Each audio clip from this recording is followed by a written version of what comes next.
Welcome to the Field ID tablet training. Here we'll learn how to sync our tablets, select a job site for offline viewing, performing a search, and learning how to perform an event.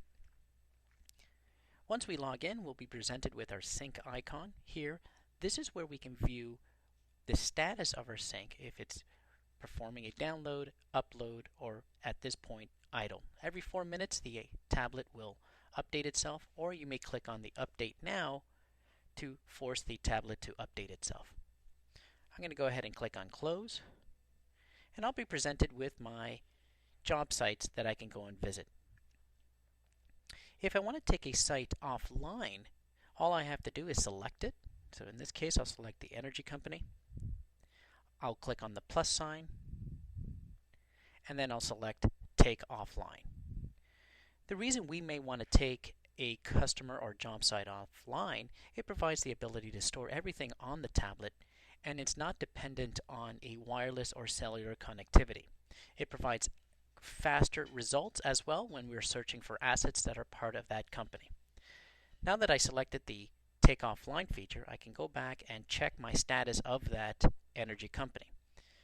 If we click on our sync icon again, we can see that it's now idle, it has updated itself, and I can see now that the energy company has a label that has offline on it. So now when I go and do a search, it will list only the companies that I've taken offline when I go offline. This helps perform my inspections based on the site that I will be visiting for that day and only list all of the assets that are part of that site. So now that I have the list of all of the assets here, I can now go ahead and select the company or the asset that I wish to inspect. So here I'm going to click on Fire Extinguisher. I'm presented with the information regarding that fire extinguisher, and now I can click on Start Event. An event in Field ID is either your inspection or recording of an event. Here we have a listing of all of the inspections that I have scheduled, and as well as the unscheduled part. So I'm going to go ahead and select Fire Extinguisher Annual Inspection to begin the inspection. The first part is the pre-event, making sure we selected the correct fire extinguisher, we're in the right location. We can also update these fields accordingly as well. In case this fire extinguisher has moved, maybe it's in a different location, we can enter that information in here. If we swipe from right to left, we can move to the next section, which will be our inspection checklist. We can use these navigation icons here to navigate from right to left, or I can go ahead and select the inspection form. The first part is performing our inspection. So here we see that we have to check the gauge. I can select Pass and leave it as is as the default, or I can select on it. It'll turn to a Fail. If I click on it again, it will turn back to a Pass. If I want to record some notes, I can click on the plus sign, and if something passes, record my information under the blue eye, which is our recommendations, and I can type in my notes.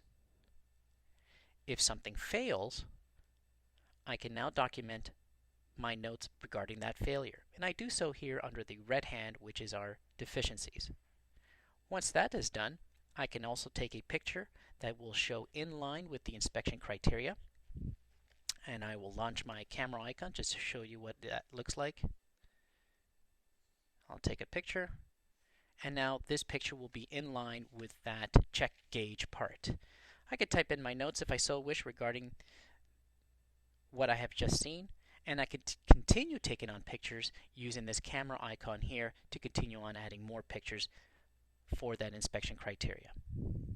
Once I'm done, I can click on Done, and that picture is now saved in line with the check gauge. I can also create an action item. Actions allows us to assign an action to somebody or to a group for them to perform a repair or an action item. So here I'll click on Add. I have a corrective action. I also have nonconformance, preventative, and repairs. In this case, I'll select repairs because we want something fixed. I can select the priority. I can select the due date. The due date always defaults to the current date that we're doing this on.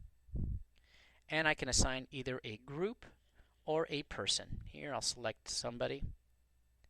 And I can enter in my notes. It's important to enter notes regarding this action so that the person receiving this will understand what the issue is and what they need to do. So I'll just type in a quick note.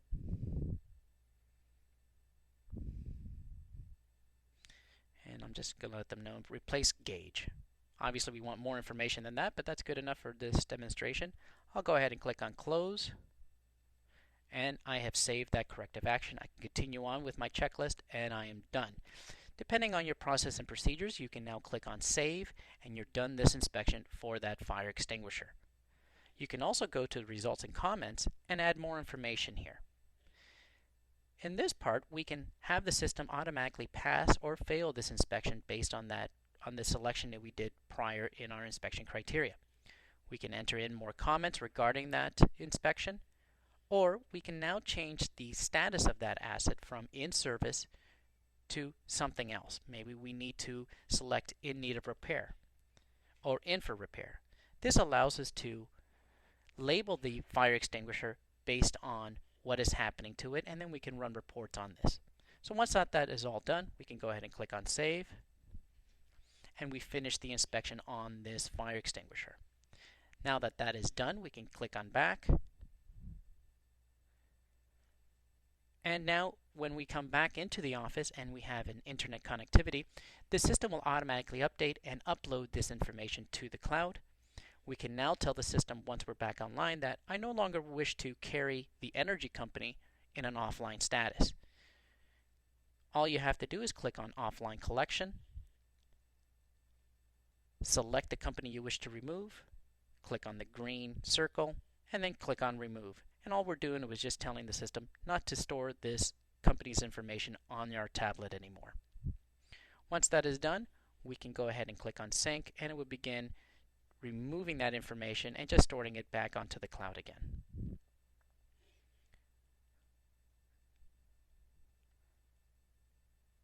And that is how you use the tablet app. Thank you.